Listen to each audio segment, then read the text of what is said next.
First of all, I will never create secondary accounts to force my point on a forum. Never. I don't know who's doing this, but please stop. And don't share my videos there.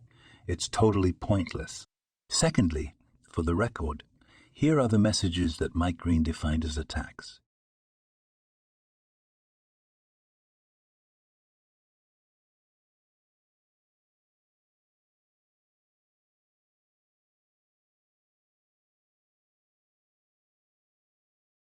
Scary, isn't it? It was just a bit of irony, nothing serious. And I meant it when I said I wouldn't waste my time. But seeing my messages deleted brought back bad memories and triggered me.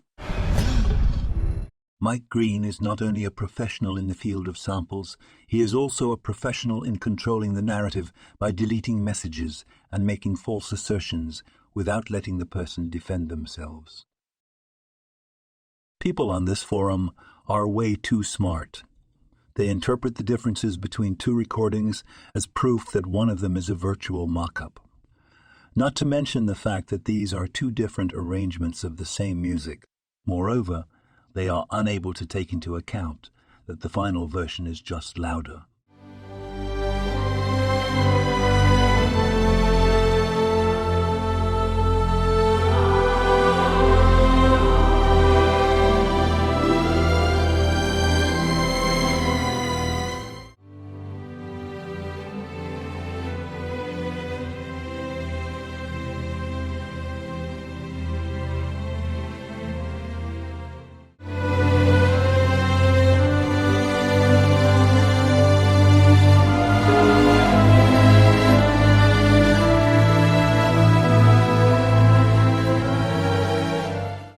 Wow.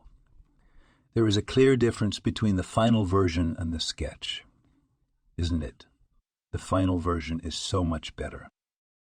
But I tricked you. The last short sequence you just heard is the sketch with a little mastering.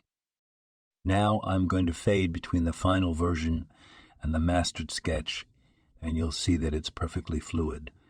It's the same room, and certainly the same musicians. It's just two different recordings.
A brilliant mind might say, but you have shown that we can get close to a recording at London.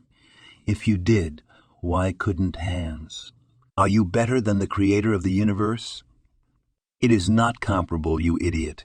First, my virtual strings are not as good and natural as those we hear in this sketch, and that was really hard to program. Secondly, I spent a huge amount of time programming and mixing to get close to the original. Thirdly, it was about 30 seconds of music, not 10 minutes. It is impossible to spend hours on a few seconds with the time constraints of a production. Moreover, this so-called mock-up was done before the recording, so Hans could not have programmed with the idea of getting close to it. And I just proved that the two tracks merge perfectly.